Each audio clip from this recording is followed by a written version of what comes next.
चीज़ जो मैं करता हूं, जो कि मुझे लगता है जिसकी वजह से अल्हम्दुलिल्लाह गोल्ड मेडल्स आने का सिलसिला शुरू हुआ, आखिरी के महीने में हम एक क्विज वीक रखते हैं। डेली बेसिस पर एक क्विज हो रहा होता है एक टॉपिक का, जो कि 40-50 नंबर का होता है। उससे बच्चे को माशाल्लाह कॉन्फिडेंस आता है। चले सर, अब आ जाते हैं प्रॉपर अपने टॉपिक की तरफ। किसकी तरफ आएंगे? प्रॉपर टॉपिक की तरफ आएंगे। चले सर, तो अब हमने बेसिक्स के बाद जब टॉपिक शुरू करना है, तो सबसे पहले मैं आपकी कुछ कंफ्यूजन्स दूर करूंगा। सर, IAS की फुल फॉर्म क्या होती है? International accounting standards. और IFRS की फुल फॉर्म क्या होती है? इस्लामिक। घोड़ा कब से इस्लामिक हुआ? International accounting standards. Accounting standard, सही है sir. IFRS international financial reporting standards. ये तो आपको पता है ना? चले सर, सर ये इनके दरमियान फर्क क्या है? कौन बताएगा?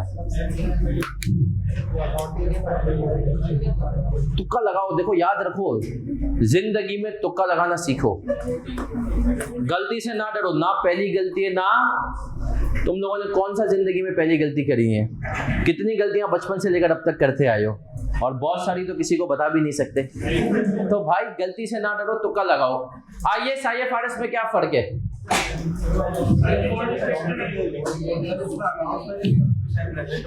इसमें अकाउंट्स बनेंगे, इससे प्रेजेंट होंगे नहीं सर।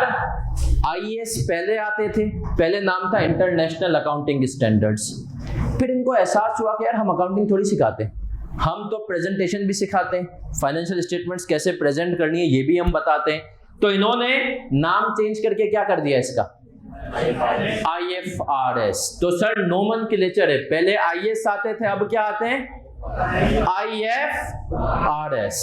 अब जितने भी नए स्टैंडर्ड्स हैं, पहले एग्जांपल देता हूं आपके सिलेबस में पिछली अटेम्प्ट तक एक खतरनाक तरीन था टॉपिक था, जो अब आप इंशाल्लाह FR2 में पढ़ेंगे, IFRS 15 रेवेन्यू। किसी जमाने में वो होता था IAS 18, उसको चेंज किया गया तो उसको बना दिया IFRS 15। अब IAS नहीं आ सकते, अब अब क्या आएंगे? सिर्फ और सिर्फ IFRS। इन्होंने कहा जो पुराने IAS आ गए तो आ गए, अब जो नए आ रहे हैं वो किस नाम से आएंगे? ये समझो फेयर एंड लवली है, ये ग्लो एंड लवली है। पहले आ गई तो आ गई फेयर एंड लवली, नहीं क्या आएगी? Glow and lovely. सही है सर। एक चीज मैंने आपको बता दिया, अब घबराना। अब आए सर अगली चीज सुन ले। दो चीजें, ये दोनों बच्चे इनमें कंफ्यूज रहता है सर। एक वर्ड होता है नोट्स, एक वर्ड होता है डिस्क्लोजर। क्या फर्क है दोनों में?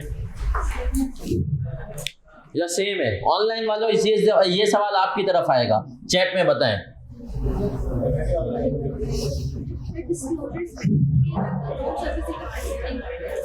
डिस्क्लोजर प्रेजेंट किए जाते हैं और नोट्स प्रेजेंट नहीं करते सर। ये देसी है, ये फरंगी है। लोकल जबान में कंपनीज एक्ट, हम पाकिस्तान में अकाउंट्स बनाते हैं तो IFRS के हिसाब से तो बनाते हैं, लेकिन साथ में कंपनीज एक्ट को भी फॉलो करते हैं। तो कंपनीज एक्ट कहता है notes to the accounts, IAS कहते हैं फाइनेंशियल स्टेटमेंट डिस्क्लोजर। दोनों एक ही चीज है, दोनों सेम है। सही है सर। जिस चीज को लोकल जबान में हम नोट्स कहते हैं, उसको इंटरनेशनल जबान में हम क्या कहते हैं?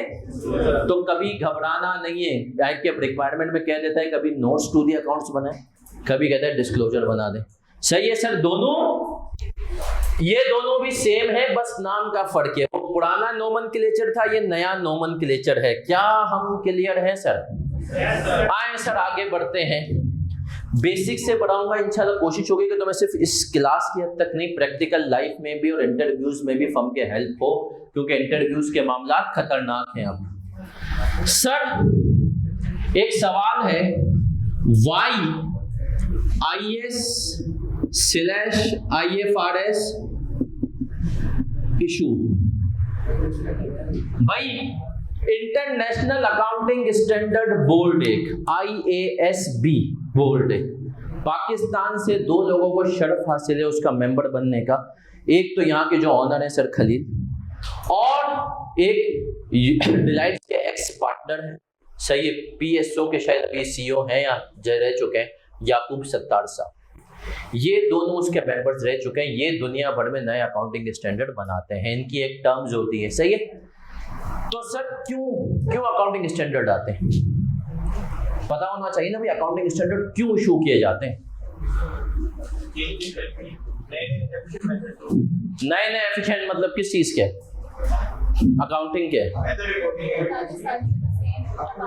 सर, ताकि सब जगह सेम अकाउंटिंग हो, इसको हम कह सकते हैं टू ब्रिंग कंसिस्टेंसी।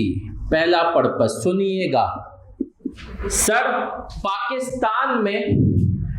पाकिस्तान के अंदर कुल मिला के मेरा मानना है 1 लाख से ऊपर कंपनीज हैं अभी, सही है, शायद बढ़ भी गई हो।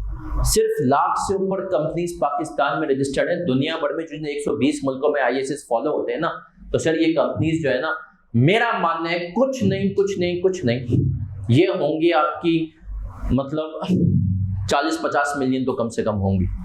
अब सर जो कि ISS फॉलो कर रही है 40-50 कंपनी, और आप सोचें ग्लोबल वर्ल्ड है, आज तो लोग यहाँ पर बैठ के फ्रीलांसिंग कर रहे हैं ना। अब एक आपके पास शेयर है कराची में भी, पाकिस्तान में भी यूनिलीवर के, यूके की भी यूनिलीवर के, आपको दोनों को कंपेयर करना है। अब पता चला एक कंपनी ने कुछ और इंफॉर्मेशन बताई हुई अकाउंट्स में, एक ने कुछ और, तो उनके लिए कंसिस्टेंसी के, भाई इनकी कंसिस्टेंसी रहे, दोनों कंपनी सही डिस्क्लोजर्स दें, दोनों कंपनीज एक ही तरह की चीजें डिस्क्लोज करें, एक ही तरह के नोट्स बनाएं, दोनों कंपनी एक ही तरीके से अकाउंटिंग करें। तो पहला पर्पस क्या होता है, to bring consistency in presentation and accounting, to bring consistency in presentation and accounting। दूसरा पर्पस क्या है, चलो बताओ दूसरा पर्पस क्या है। आवाज आ रही थी क्या है sir, to reduce window dressing. Sir what do we mean by window dressing, क्या होती है विंडो ड्रेसिंग? ऑनलाइन वालों तुम बता दो विंडो ड्रेसिंग क्या है, विंडो को ड्रेस करना। सर विंडो ड्रेसिंग क्या होती है, एग्जांपल देता हूं प्रैक्टिकल। सबसे ज्यादा विंडो ड्रेसिंग हमारे ब्यूटी पार्लर्स करते हैं, जाता कुछ है निकल के कुछ आता है, सही है सर, तो सही है सर। तो सर विंडो ड्रेसिंग क्या है, विंडो ड्रेसिंग यही है कि फाइनेंशियल स्टेटमेंट्स कुछ हो प्रेजेंट, कुछ की जाए। सर लड़के खुश नहीं हो, मेन सैलून भी यही काम करते हैं आजकल, है ना सर, आ जाए। तो हमने कहा सर अब सुनिएगा सर, बहुत सारी कंपनीज क्या करती हैं, एक्सपेंस को एसेट बना दो, एक्सपेंस को क्या कर दो, एक्सपेंस को एसेट बना दो, ये भी एक विंडो ड्रेसिंग है। डिफरेंट तरह के इसको कहते हैं फेक फाइनेंशियल रिपोर्टिंग या फ्रॉडुलेंट फाइनेंशियल रिपोर्टिंग। तो ISI इन्होंने कहा हम क्या करेंगे, रिड्यूस करेंगे। सर इन्होंने वर्ड रिड्यूस किया, स्टॉप नहीं किया, क्यों? क्योंकि सर देखिए चोर को चोरी करने से आप लोग, उन्होंने कहा हम कोशिश करेंगे कि रिड्यूस हो जाए, लेकिन फिर भी आप जैसे जब चीते लोग इंशाल्लाह इंडस्ट्री में जाएंगे तो आपको पैसे इस बात के मिलेंगे कि बेटा जो पिक्चर है ना उससे अच्छी दिखा, सही है, उस पिक्चर से अच्छी दिखा, कुछ ऐसा कर कि हम प्रॉफिट भी बढ़ा लें और हम पकड़े भी ना जाएं, सही है। तो इन्होंने क्या किया, हम कोशिश करेंगे रिड्यूस करेंगे, रोकना गारंटी नहीं है। आए सर अब आगे बढ़ते हैं और अपना पहला टॉपिक स्टार्ट करते हैं। सर हमारे पहले टॉपिक का नाम है IAS 16। क्या नाम है? IAS 16 कितने लोग IAMS से मिल चुके हैं? अभी पता चलेगा, अभी आपको इंशाल्लाह पता चलेगा।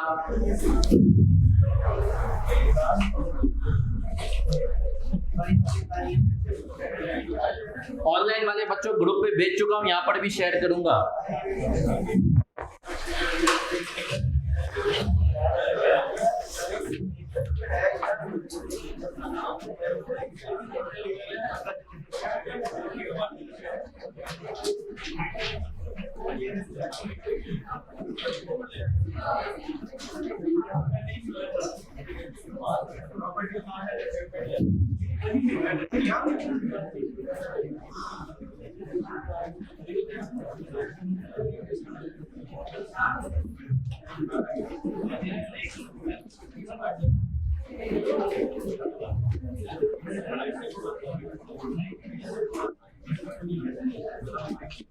ये कॉपी करते जाए बेटा, अगर आपने जो है हैंड आउट मिल गया या नहीं भी मिला तो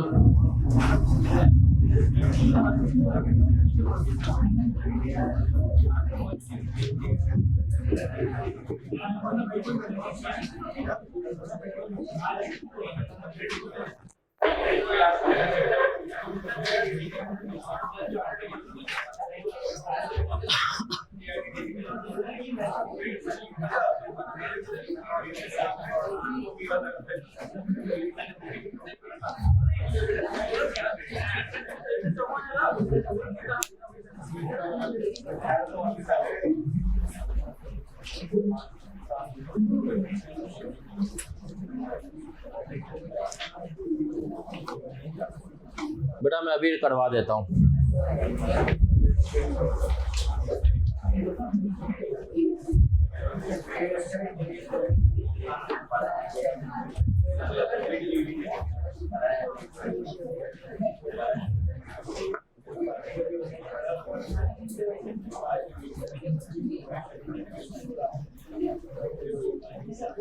ग्रुप 2 में FAR 2 के हैंड आउट, FAR 1 के हैंड आउट नहीं आया। ताहिर को बोलें कब आएगा प्लीज, ताहिर को डंडा भी करें इसको प्लीज, क्या क्यों नहीं आएगा।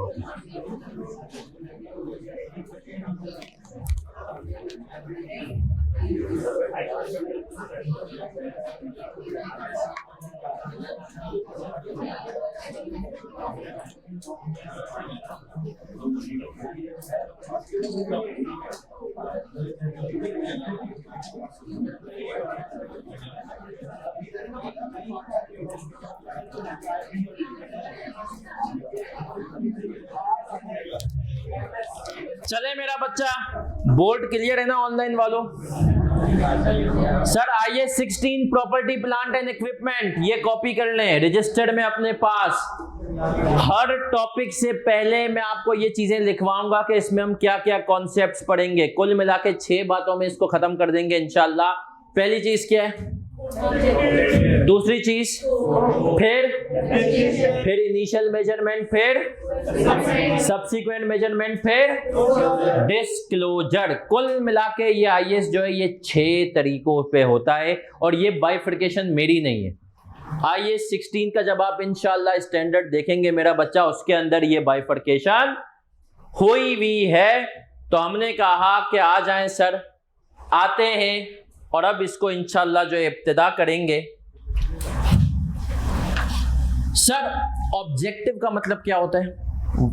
मकसद वजूद। क्यों वजूद में आया? सही है, टू टीच। हमें क्या पढ़ाने के लिए आया? Accounting and presentation of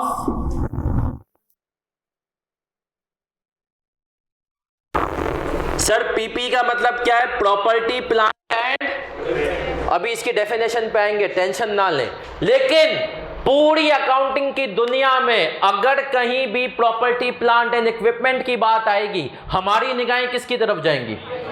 IAS 16 बताएगा कि इसकी अकाउंटिंग कैसे करो, इसको प्रेजेंट कैसे करो। क्या हम क्लियर है मेरा बच्चा? तो हमने कहा ये हमें सिखाने आया है। क्या सिखाने आया है? To teach accounting and presentation of PPE। सही है सर। अब सुनिएगा, इस स्टैंडर्ड को आईएएस की दुनिया का बुजुर्ग तरीन स्टैंडर्ड कहा जाता है।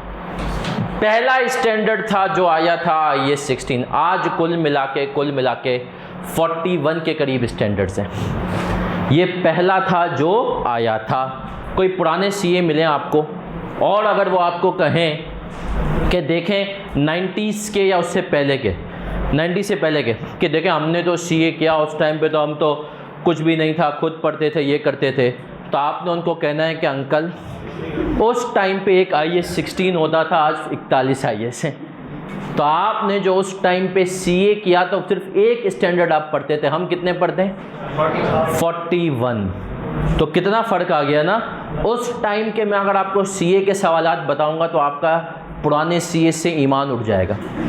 आप बोलेंगे ये सही पढ़ के पास, क्योंकि सर दुनिया आगे बढ़ती है, नई नई चीज़ें आती, सब क्रिप्टो आ रहा है, ये सब इनकी अकाउंटिंग ना, उस ज़माने में टेक्नोलॉजी इतनी आगे थी नहीं, वेबसाइट सॉफ्टवेयर का जब दौर ही नहीं था 90s से पहले मेजरली दुनिया में, तो सर कैसे उसके ऊपर जो है स्टैंडर्ड बना दिया जाता।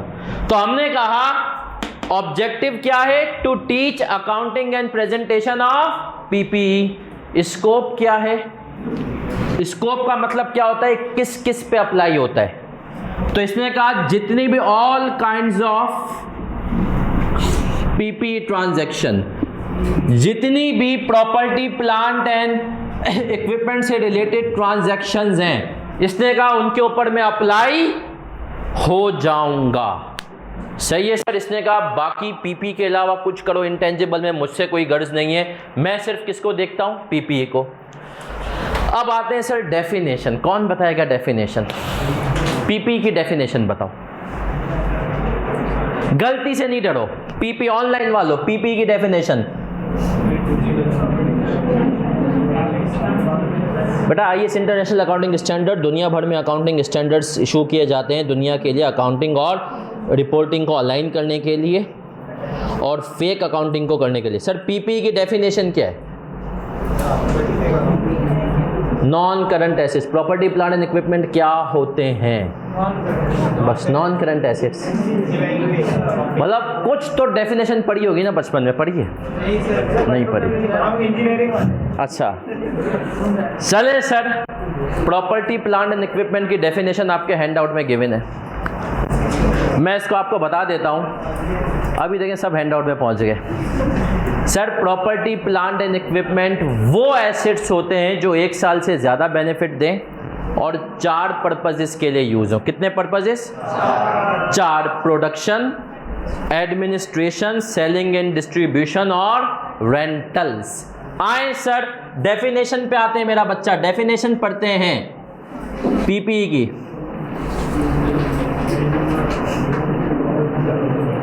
पेज नंबर 3 पे होगी। सर हैंडआउट का भी ओवरव्यू दे दूं आपके, जो हमारे हैंडआउट होंगे उसके अंदर आपको हर आईएएस की एक 1 पेजर समरी मिलेगी, क्योंकि सर स्मार्ट स्टडी का तकाजा है आपके पास कोई ऐसी चीज़ हो जिसको आपको आखिरी के दिन लास्ट डे रिवीजन में आसानी हो। तो ये समरी मैंने जो एक दी हुई है पीपीई की, ये एक समरी है।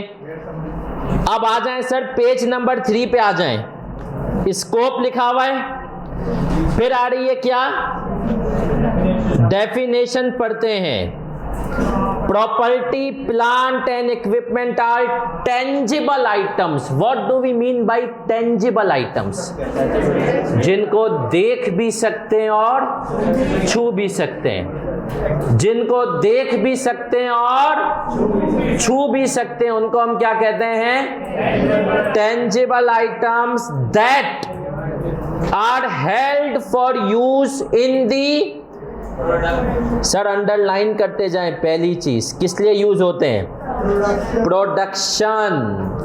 ये वो आइटम्स हैं जो कि प्रोडक्शन पर्पस के लिए यूज होते हैं, मशीन्स, प्लांट्स, है ना सर?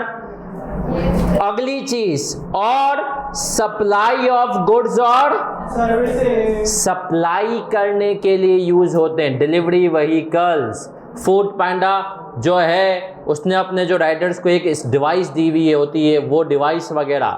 फिर आते हैं फॉर रेंटल टू, या तो हम किसी को किराए पे देने के लिए ये आइटम्स लेते हैं, और फॉर एडमिनिस्ट्रेटिव पर्पजेस और फॉर एडमिनिस्ट्रेटिव। अब सुनिएगा सर, अगर मैं इसको सिंप्लीफाई करूं तो पीपीई के यूजेस क्या होते हैं?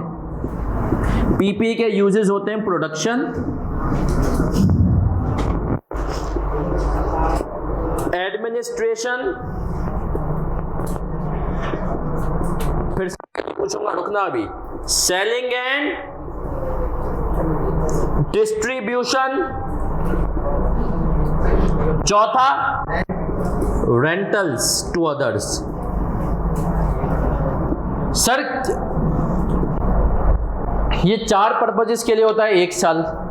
अब सुनना बड़े गौर से, एसिड की तो मैंने एक वीडियो डाली थी डेफिनेशन की, वो तो आप सबने देख ली होगी ना, तो एसिड की गहराई में जाने की जरूरत। पीपी एसिड होते हैं, एक फ्यूचर इकोनॉमिक बेनिफिट मिल रहा है, दूसरा कंट्रोल हो। समोसे वाली वीडियो देख ली थी ना सबने सर? तो वो वाली। अब पीपी एसिड होता है, ये तो हमें पता है, 4 पर्पजेस के लिए यूज होंगे, प्रोडक्शन, एडमिन, सेलिंग और रेंटल्स। प्रोडक्शन क्या मतलब भाई? मशीन्स, प्लांट्स चाहिए जिसके ऊपर आपके हमारे मोबाइल बन रहे हैं, लैपटॉप बन रहे हैं, ठीक है सर। एडमिन का मतलब क्या है सर? एडमिनिस्ट्रेशन, केएनएस की जो एडमिनिस्ट्रेशन में टेबल, चेयर, कुर्सियां, एसी लगे हुए, ये सब। Selling and distribution, supply vehicles, कोई हमने कोई ऐसा इक्विपमेंट लिया हुआ है जिससे फॉर एग्जांपल हमने एक बहुत बड़ी एलईडी स्क्रीन लगाई है जिससे हम हमारे प्रोडक्ट हम यूनिलेवर में मार्केट कर रहे हैं, वो आगे। रेंटल्स खुद इस्तेमाल नहीं कर रहे, रेंटा कार वाले हैं जिन्होंने गाड़ियां ले ली हैं, किस पे दे रहे हैं? वो भी इनके पीपी हैं। अब एक सवाल पूछूं, सोच समझ के बताना ये पीपी है या नहीं है। एक कंपनी है टपाल, नाम आप सबने सुना हुआ ही होगा, दानेदार, सही है।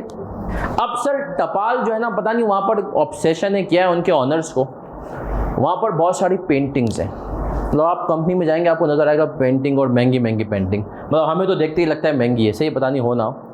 अब एग्जाम्पल बना रहा हूँ, वहाँ के सीईओ ने कहा कि यार मैं कोई मशहूर पेंटर, कौन है मशहूर पेंटर?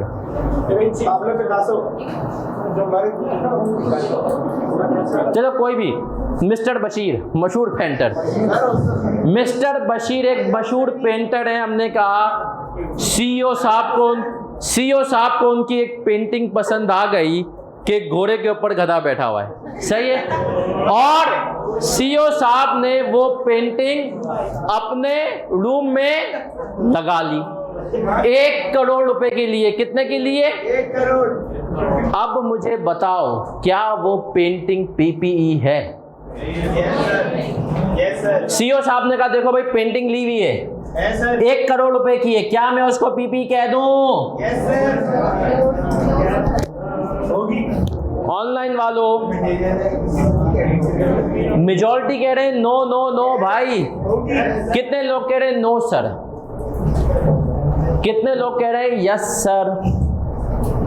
अभी आपने कहा सर इन्फॉर्मेशन अलग है, आप हमें आधी इन्फॉर्मेशन ना दें, बताएं। आप चले गए, आप सपोज करें उसकी कंपनी के ऑडिटर हैं, सीईओ कंपनी ने उसको डाला हुआ है पीपीई के अंदर, प्रॉपर्टी प्लांट एंड इक्विपमेंट। आपने कहा सीईओ साहब पेंटिंग पीपी नहीं। सीईओ साहब ने कहा क्यों? आपने ये डेफिनेशन बता दी, देखें इन 4 पर्पजेस के लिए होते हैं। सीईओ साहब ने कहा भाई रुक, सेलिंग है यहाँ पे, आपने कहा है। सीईओ साहब ने कहा मैं पेंटिंग के थ्रू अपनी कंपनी की चीज़ें लोगों को बेचता हूँ, मतलब लोगों को अपने पास बुलाता हूँ, उनको पेंटिंग की तारीफ़ें करता हूँ, ये वो, तो लोगों को घेरने के लिए मेरे काम आती है। तो सेलिंग पर्पस के लिए तो यूज होती है। तो सीईओ साहब ने कह दिया कि भाई हमने तो इसलिए पेंटिंग, बोला यार पता नहीं कौन सी ऑडिट फर्म से आ गए आजकल के बच्चे, तो क्या आप सीईओ साहब की बात मान लेंगे? नहीं। आप सीईओ साहब बोलेंगे सर देखें आपको लगता है कि आप इसको बेचते हैं, अगर कोई मेमन आदमी आ गया ना आपके पास, वो बोलेगा भाई 1 करोड़ रुपए इस पेंटिंग पे जाया कर दिए, कितना प्रॉफिट कमाता है, वो तो उल्टा आपसे दूर भागेगा। तो आपने कहा सर ना पेंटिंग कुछ प्रोड्यूस कर रही है, ना एडमिन, ना सेलिंग, ना ये आपकी पीपी हो ही, तो सर क्या करें? अब सुनना सर, पीपी की डेफिनेशन से तो ये आउट हो गई, फिर किसकी डेफिनेशन में आएगी? हमने कहा सर पीपी की नहीं है, लग्जेरियस आइटम्स की उसमें आती है, और इसको हम लग्जेरियस आइटम के हिसाब से डील करते हैं, और लग्जेरियस आइटम्स के ऊपर अभी तक कोई अकाउंटिंग स्टैंडर्ड नहीं है। तो ज़रूरी नहीं हर चीज़ के ऊपर अकाउंटिंग स्टैंडर्ड हो, कुछ चीजों के ऊपर नहीं है। हम इसको अलग से नॉन करंट एसेट तो कहते हैं, लेकिन पीपीई नहीं कहते।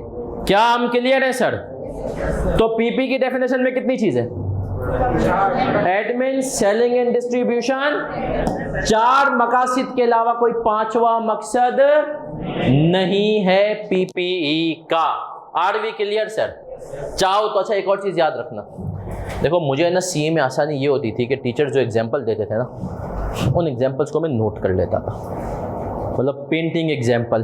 उससे आपको फायदा ये होगा मेरा बच्चा कि जब ये एग्जाम्पल आपके पास नोटेड होगी तो आप इंशाल्लाह गुमराह नहीं होंगे, और एंड में भी जब रिवीजन करेंगे ना तो आ जाए। सर एक और इंपॉर्टेंट चीज़ देखो, कुछ मैंने कहा ना स्मार्ट स्टडी फर्स्ट डे से शुरू करेंगे, रजिस्टर के पेज नंबर अपने डालना शुरू कर दें साथ साथ, और अपने आप को आप थोड़ा रजिस्टर्स के साथ अलाइन करें। हैंड आउट पे लिख दें, फॉर एग्जाम्पल क्वेश्चन नंबर 1, 2 करें कि रजिस्टर के इस पेज पे इसका आंसर है, तो आपको आसानी होगी उस पेज के रेफरेंस पे जाने के लिए। मैं इंशाल्लाह क्लासों में आपको लिखवाऊंगा लास्ट डे रिवीजन क्वेश्चंस, मैं क्लासों में, ताकि आखिरी दिन रिवीजन में आसानी हो।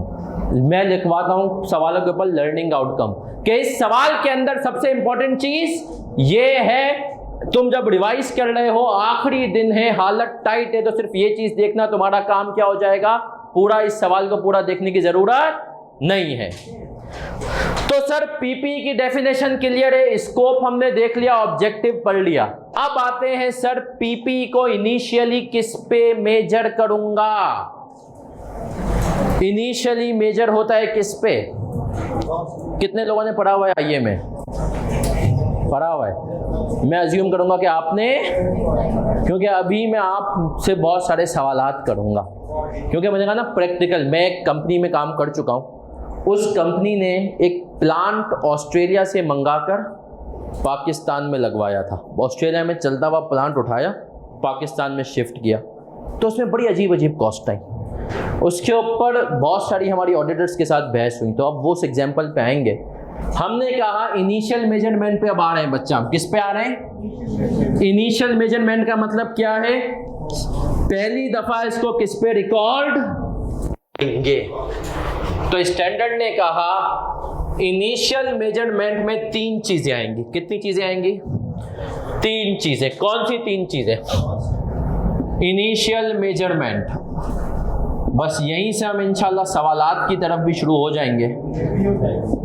3 चीजें आएंगी। पहली चीज परचेस प्राइस, और सर इस परचेस प्राइस में से क्या करेंगे हम? लेस करेंगे ट्रेड डिस्काउंट, और क्या लेस करेंगे सर, या ऐड करेंगे नॉन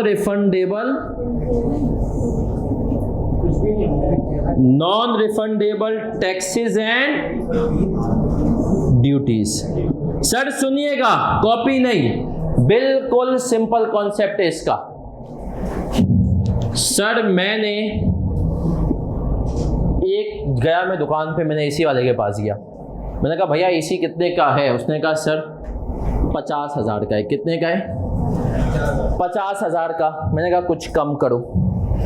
मैंने उससे बारगेनिंग की, कम करो कम करो कम करो, और मैंने रोना धोना मचाकर 5,000 रुपये क्या कर लिए। ये कौन सा डिस्काउंट है? Trade discount. Sir trade discount किस किस सूरत का हो सकता है बताओ? सर एक हमने कहा ये डिस्काउंट होता है बारगेनिंग से आता है। किससे आता है? बारगेनिंग। दूसरा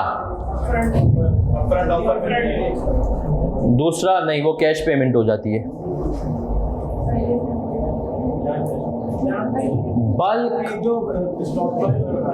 बल्क परचेज। बचपन में, खैर तुम लोग तो अब जवान नस्ल हो, तो कभी तुमने वाली तो याद है कभी गेम में खेली? 1 रुपए का 1 टोकन, 5 रुपए के 6 टोकन खेला है किसी ने? 1 किलो आलू 25 रुपए के, 2 किलो 40 रुपए के। तो आलू वाला आपको कौन सा डिस्काउंट दे रहा है? ट्रेड डिस्काउंट है ना सर। तो एक तो ये यूजुअली बार्गेनिंग से आ जाता है, दूसरा बल्क परचेज से। अब मुझे एक मासूमाना सवाल का जवाब दो, सर इसकी एंट्री क्या बनती है 5000 की? इसकी एंट्री ही नहीं बनती। हम डायरेक्ट 45,000 से एंट्री बनाते हैं, एसेट डेबिट, सूदी दारा क्रेडिट। सही है सर, कोई एंट्री नहीं बनती। सही है sir. Non refundable taxes and duties मैंने यहां पे ऐड किया है। नॉन रिफंडेबल का मतलब क्या है? सर एक टैक्स होता है जो हमें वापस मिल जाता है या एडजस्ट हो जाता है। सही है सर। भाई मैंने कहा पाकिस्तान के अंदर एक तरह का टैक्स होता है जो कि मुझे वापस मिल जाए। हुकूमत कहती है आज यार देखो हम गरीब हैं, हमारे पास पैसे नहीं है, कैश दे दो बाद में दे देंगे वापस तुम्हें। आज वो हमसे कैश पकड़ती है, बोलती है 6 महीने 1 साल बाद वापस। दूसरा सेल्स टैक्स हमारे पास होता है एडजस्टेबल। एडजस्टेबल क्या होता है? हुकूमत कहती है तुम आज हमें पैसे दे दो, फ्यूचर में तुम इसको एडजस्ट कर देना। कैसे? आए मैं आपको समझाता हूं। आपको वैसे तो सर मुनीर इंशाल्लाह समझाएंगे ये टैक्स में आउटपुट टैक्स होता है, इनपुट टैक्स होता है। सुनना सर, आपने इनको बेशक ना लिखो, सिर्फ जनरल उसके लिए। आपने एक सपोज करें चीज बेची कस्टमर को 100 रुपए की, उसके ऊपर उससे 17% टैक्स लिया। कितना टैक्स लिया? 100 रुपए आपकी जेब में, 17 रुपए किसके? सरकार के। आपने 117, तो आपने 17 रुपए उससे आउटपुट टैक्स कलेक्ट कर लिया। किससे कलेक्ट किया? कस्टमर से, जिसने आपसे गुड्स। आपने जो 100 रुपए की चीज बेची, ये आपने खरीदी कितने की थी? 80 रुपए की। 80 के ऊपर आपने 17% टैक्स दिया था अपने सप्लायर को। कितने का टैक्स दिया बताओ? 90। अबे 80 का 17%, 13 पॉइंट। अब इधर देखना, ये टैक्स तुम्हें कस्टमर ने दिया। किसके लिए? हुकूमत को पे कर देना। भाई 100 रुपए की चीज है, मैं आपको 117 दे रहा हूं। ये टैक्स तुमने सप्लायर को दिया। तुमने सप्लायर से 80 रुपए की चीज के साथ उसको 13.6 रुपए 93.6 दिए। तुमने 13.6 उसको दिया। अब सर हुकूमत का पाकिस्तान में क्या मैकेनिज्म है? 17 रुपए का तुमने टैक्स दिया, तुम्हें मिला कस्टमर से 13.5 रुपए तुमने दिया, बचा कितना? हुकूमत कहती है ये हमें पे कर दो। ये किसको पे कर दो? हुकूमत को। इस टैक्स को हम क्या कहते हैं? एडजस्टेबल। क्या कहते हैं? एडजस्टेबल। अब एडजस्टेबल समझ में आया कि सर मैं कस्टमर को बेचता हूं, उससे टैक्स कलेक्ट करता हूं, मैं जिससे माल खरीदता हूं उसको टैक्स देता हूं। 17 रुपए मैंने कलेक्ट किए, 13.6 पे किया, नेट कितना आ गया? ये हुकूमत कहती है मुझे पे कर लो। जो तुम्हें 17 मिले उनमें से जो तुमने पे किया उसको माइनस करो, ये मुझे पे कर दो। मेरा आपसे एक मासूमाना सवाल है, दिमाग चलना शुरू हो जाए पहली क्लास से। सर क्या ये 13.6 एसेट की कॉस्ट का हिस्सा होना चाहिए? क्या ये 13.6 एसेट की कॉस्ट का हिस्सा होना चाहिए? नो सर, क्योंकि ये एडजस्टेबल है। ये मुझे कॉस्ट नहीं आ रही, ये तो मैं वापस क्लेम कर लूंगा। हुकूमत की तरफ के जो मुझे 17 रुपए मिले हैं उनमें से 13.5 अपने रख लूंगा, सिर्फ बचे हुए दूंगा। तो सर यहां पे नॉन रिफंडेबल के साथ लिख लो नॉन एडजस्टेबल भी। Non adjustable. तो हमने कहा कि सर एसेट की कॉस्ट में, जी बेटा, आउटपुट होता है तुमने 100 रुपए की चीज थी तुम्हारी, उसके ऊपर तुमने कस्टमर को 100 में नहीं बेचूंगा, हुकूमत ने कहा 17% टैक्स लगाओ, तो तुम कस्टमर से 17 रुपए का टैक्स ले रहे हो। अपने 100 रुपए चीज के तो ले रहे हो, 17 का टैक्स ले रहे हो। तुमने पीछे पे किया है 13.5। सही है। जब तुमने अपने बायर को कहा था मुझे चीज दो, तो उसने कहा था 80 की चीज है, 13.5 रुपए लगा के 93.6 लूंगा, तुमसे 13.5 हुकूमत के लिए खरीद लूंगा। तो ये हम एडजस्टमेंट मारते हैं, ये पेएबल हो जाता है। ठीक है सर। तो सर हमने कहा सबसे पहली चीज क्या आ गई? Purchase price. उसमें से क्या माइनस करते हैं? Non refundable, non adjustable taxes and duties को क्या कर देते हैं? ऐड कर देते हैं। ये हमारा कॉस्ट का कौन सा कंपोनेंट है? पहला। कौन सा कंपोनेंट है? पहला। अगला जो कंपोनेंट है ना वो बेहद इंटरेस्टिंग है, यकीन माने बेहद इंटरेस्टिंग है। उसमें आपका दिमाग इंशाल्लाह पूरा यूज हो जाएगा जितना भी अभी तक बचा हुआ है। कितने लोग टेक्स्ट की क्लास 10 बजे से 7 ले रहे हैं? चलें, तो अब आप लोग इंशाल्लाह जो है इंटरेस्टिंग होते हुए हम क्लास को ऑफ करेंगे, टेंशन ना लें। सर पहला कंपोनेंट हमने कहा हमारे पास क्या था? परचेज प्राइस ना।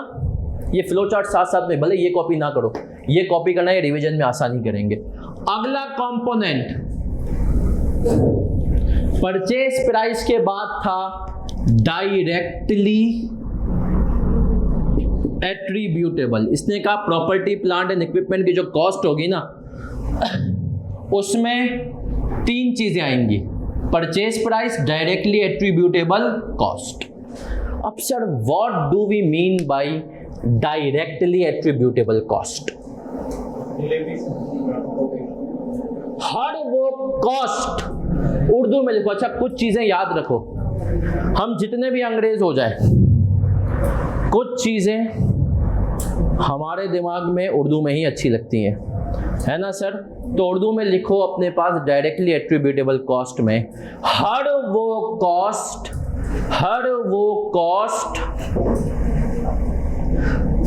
जो एसेट को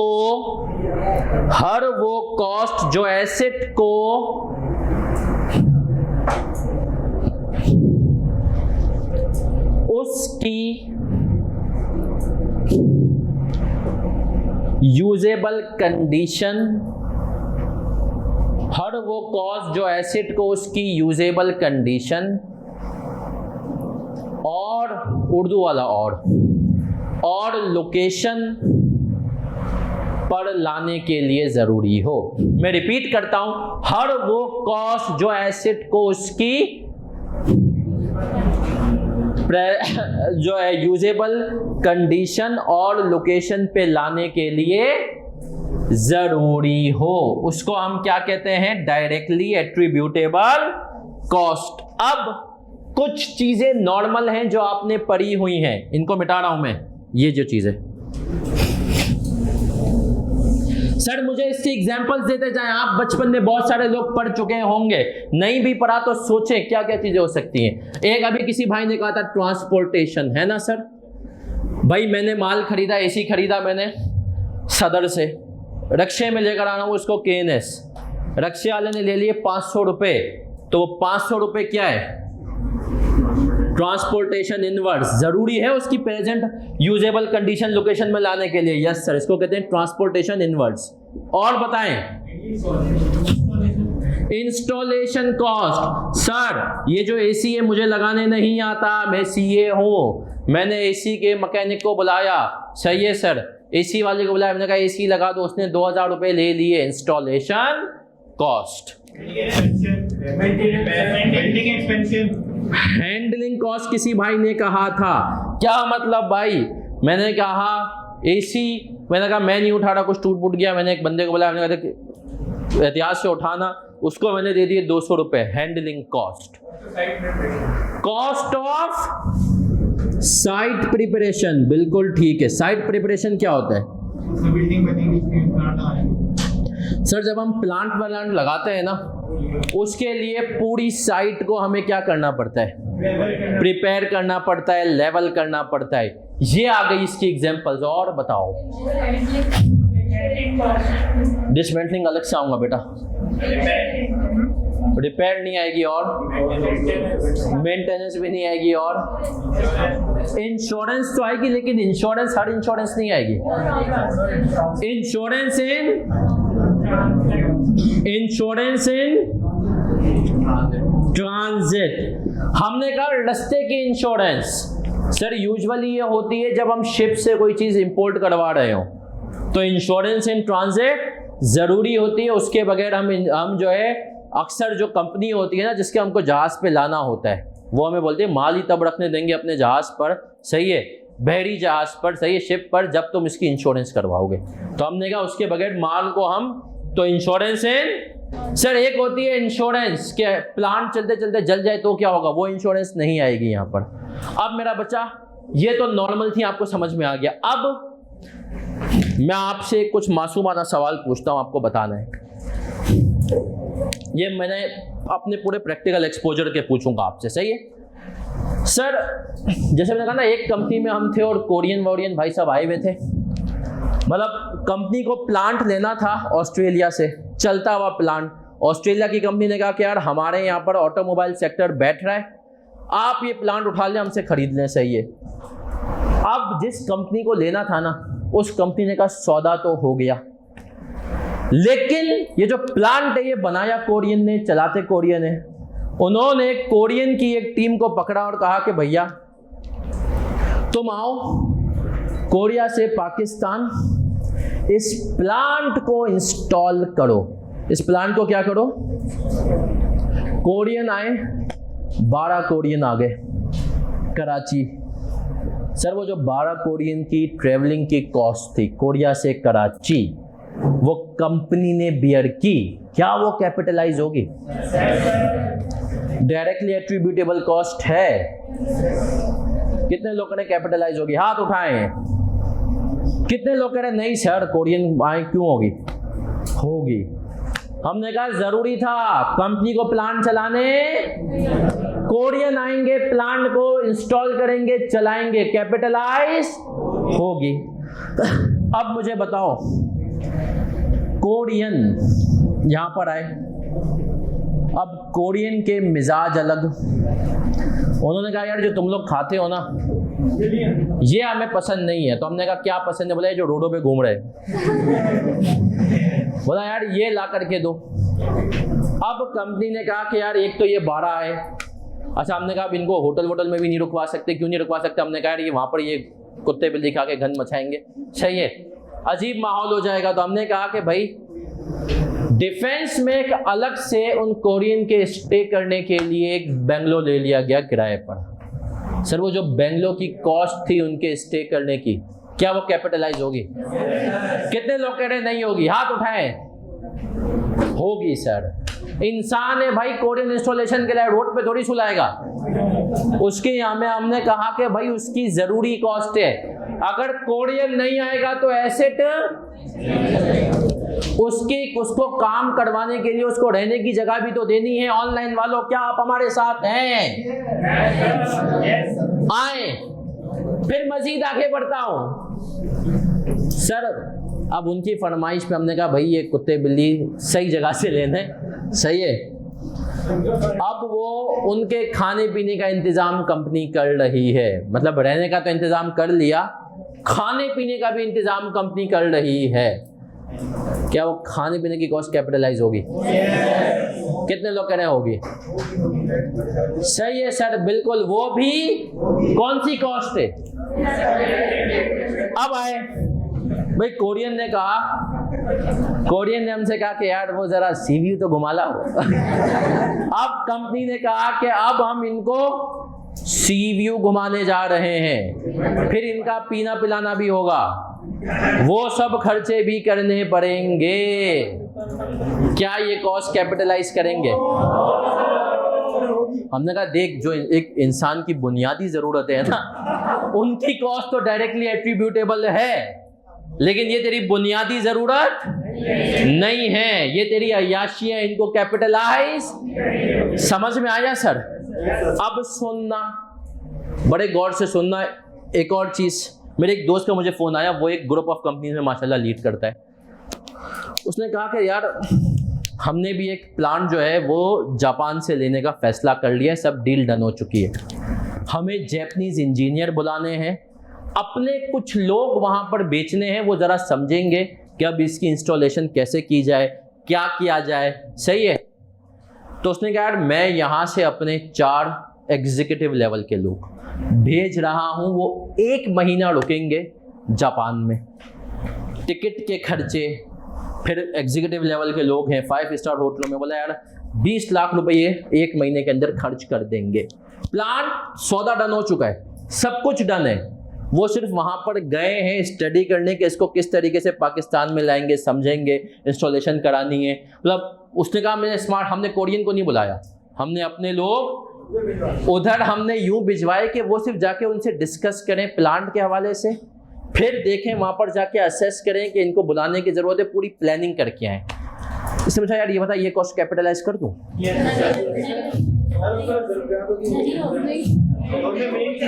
कितने लोग कह रहे हैं कैपिटलाइज होगी, कितने लोग कह रहे हैं नहीं होगी? चले सर, अब मैंने उसको सवाल पूछा कि भाई तूने अपने लोग प्लानिंग के लिए भेजे हैं या ट्रेनिंग के लिए भेजे? फर्क है।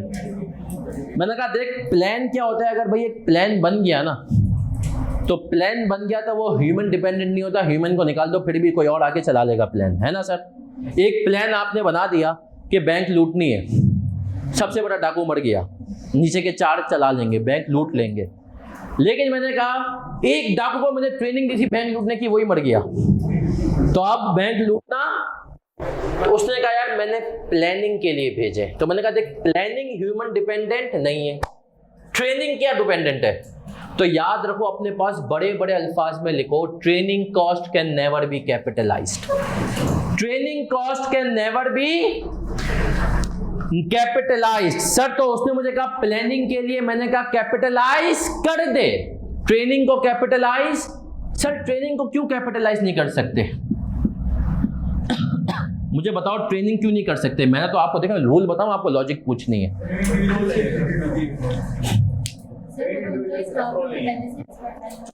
नहीं, ये लड़का सही कह रहा है। ट्रेनिंग तो आगे किसी और ऐसे क्यों नहीं तो नहीं, ये भी वो नहीं है। जिसको आएगा ये प्लान बन जाएगा, और अगर वो बंदा हट जाए तो दूसरा बंदा उसको परफॉर्म प्लान तो कर सकता है ना, प्लानिंग। मैं कह रहा हूँ ट्रेनिंग कॉस्ट कैपिटलाइज नहीं हो सकती। ऑनलाइन वालों से लेंगे रीजन,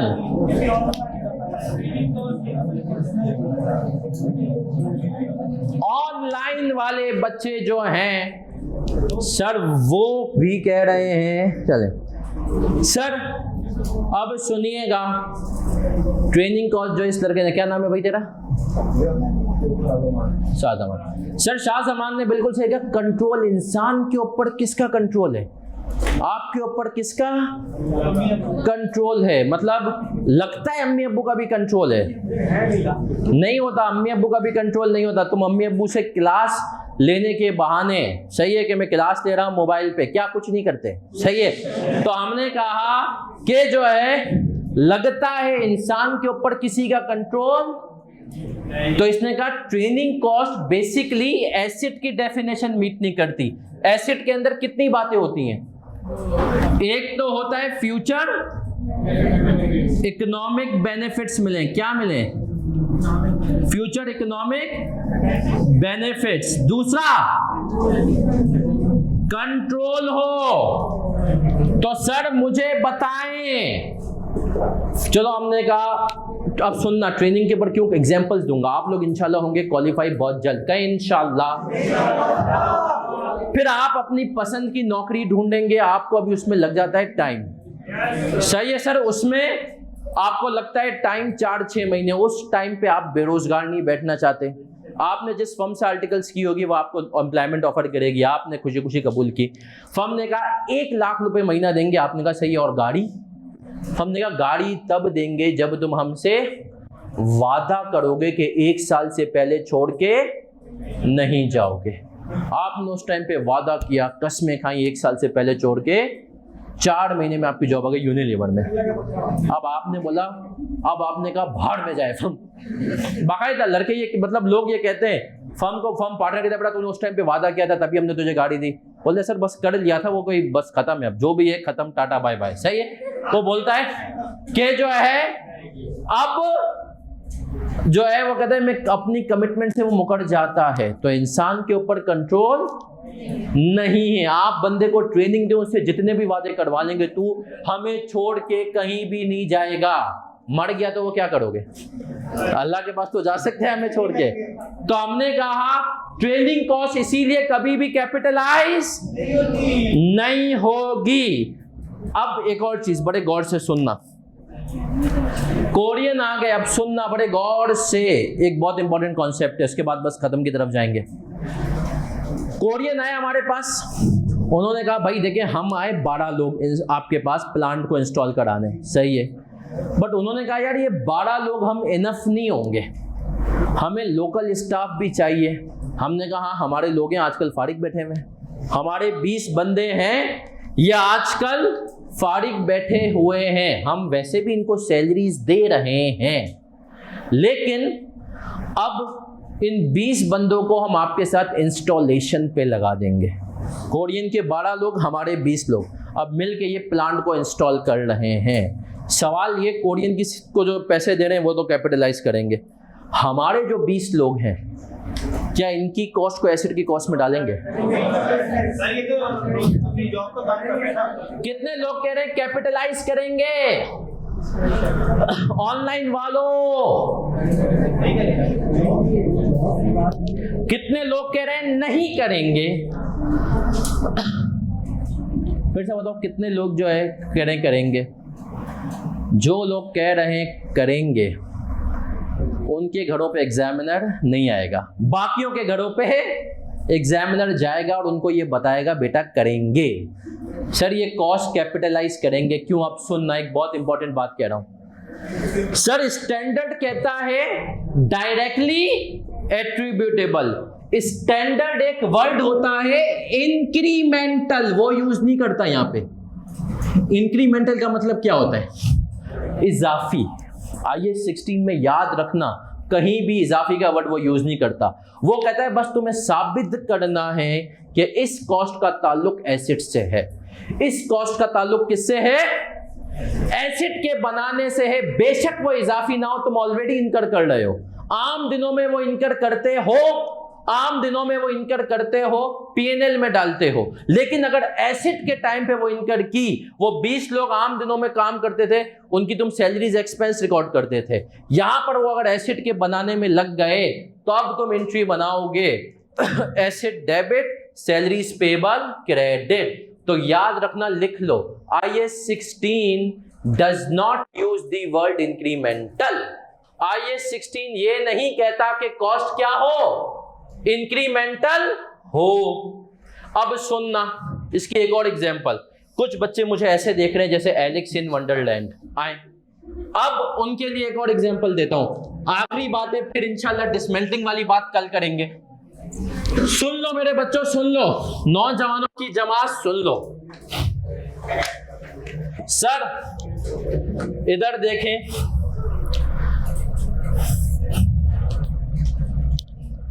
सर हमारे पास एक आदत थी क्रेन। क्या थी? क्रेन देखी होगी ना, आपने पीली कलर की ज्यादातर होती है। सॉरी माफ कर दे। और हम एक बना रहे थे बिल्डिंग। क्या बना रहे थे? अब सर मुझे बताएं, डेप्रिसिएशन क्रेन की, आपने कहा 5 साल लाइफ थी, डेप्रिशिएट हो रही है क्रेन। क्या हो रही है? क्रेन डेप्रिशिएट हुए जा रही है। कहां चार्ज करते हो? डेप्रिसिएशन की एंट्री क्या बनाते हो? एक्यूमुलेटेड या अलाउंस क्रेडिट करते हो, नहीं करते? अब जब बिल्डिंग बन रही थी तो वो क्रेन यूज हो गई किसमें? बिल्डिंग में। 6 महीने के लिए किसमें यूज हुई? 6 महीने के लिए बिल्डिंग में यूज हो गई। अब मुझे बताओ, सपोज करो क्रेन की डेप्रिसिएशन थी 100 की पूरे साल की, मुझे बताओ क्या 6 महीने की डेप्रिसिएशन 50 की मैं बिल्डिंग की कॉस्ट में लेके जाऊंगा? मैं बिल्डिंग की कॉस्ट में लेके जाऊंगा या नहीं लेके जाऊंगा? कितने लोग कह रहे हैं बिल्डिंग की कॉस्ट में लेकर जाएंगे? कितने लोग कह रहे हैं नहीं लेकर जाएंगे? हाय, आए सर आए, देखते हैं IAS क्या कहता है इस बारे में। आ जाएं, IAS क्या कहता है इस बारे में। सर पेज नंबर 2 पे आए, समरी जिसमें, और समरी वाले पेज पे आप आएंगे और इसके अंदर कॉस्ट मॉडल आपको लिखा हुआ नजर आ रहा होगा। आ रहा है कॉस्ट मॉडल लिखा हुआ नजर?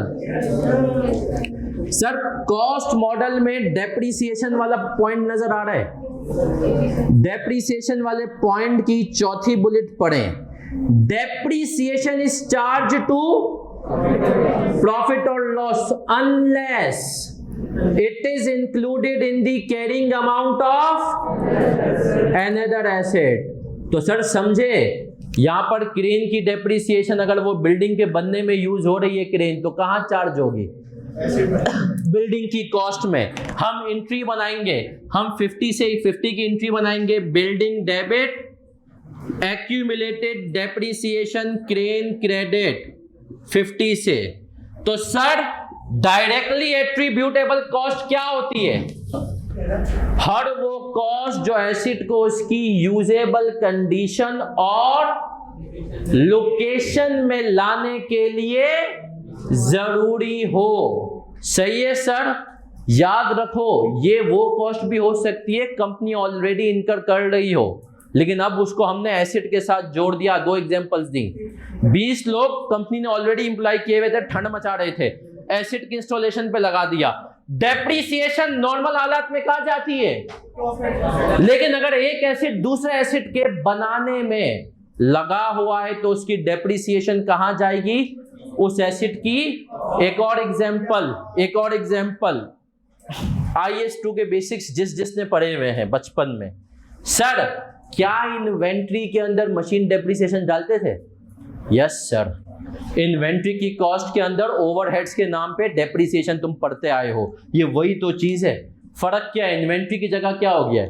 Property, plant and equipment. तो सर आज हम सवालात पे नहीं है, कल की क्लास में सवालात शुरू हैं। आप देख लें हैंडआउट में सारे सवालात जो पॉसिबल बनते थे बेसिक्स के डाल दिए क्विकली। हर क्लास के एंड में हमारा रिवीजन होगा और शुरू में भी, क्योंकि मुझे आपकी याददाश्त पे पूरा भरोसा है कि आप भूल जाएंगे। सर आज की क्लास में सबसे पहले तो हमने पढ़ा कि इंशाल्लाह पूरा बैच चलेंगे स्मार्ट स्टडी पे। फिर आगे आए, हमने पढ़ा कि सर IS और IFRS हमारे पास इनमें डिफरेंस क्या होता है? नाम का फर्क है। पहले IS आते थे, अब क्या आते हैं? फिर हमने कहा सर आगे बढ़े, अगली चीज क्या पढ़ी? नोट्स और डिस्क्लोजर एक ही चीज है, अलग अलग चीज नहीं है। सर फिर हम और आगे बढ़े, मजीद आगे बढ़े और हमने क्या पढ़ा? हमने पढ़ा कि सर IS 16 का ऑब्जेक्टिव पीपी की ट्रांजैक्शन सिखाना। स्कोप जितनी भी पीपी की ट्रांजैक्शंस होंगी हमारी निगाहें किस तरफ जाएंगी? IS 16। तीसरी चीज क्या है? हमने कहा कि सर हमारे पास डेफिनेशन पीपीई टेंजिबल एसिड होते हैं 4 पर्पस के लिए। वो 4 पर्पस कौन कौन से हैं? Production, administration, selling and distribution, rentals. Sir फिर हम आए, हमने कहा cost, purchase price, trade discount minus करते हैं, इसकी कोई एंट्री नहीं बनती। Non refundable taxes and duties. और हमने कहा directly attributable cost, transportation inverse वगैरह एग्जांपल पढ़ी। फिर हमने इसमें और एग्जांपल्स पढ़ी कोरियन वाली। लिख लें कहीं रजिस्टर में कोरियन एग्जांपल ताकि याद रहे। हमने सर यहां तक पढ़ा है, ये भी पढ़ लिया। ट्रेनिंग को कभी भी कैपिटलाइज। हम मिलेंगे इंशाल्लाह कल की क्लास में 12 बजे और इस कहानी को आगे बढ़ाएंगे। और कल से प्रैक्टिकल सवाल शुरू है। किसी वैसे कोई सवाल है तो आके पूछ सकता है, पेपर वगैरह के हवाले से बाकी लोग जा सकते हैं।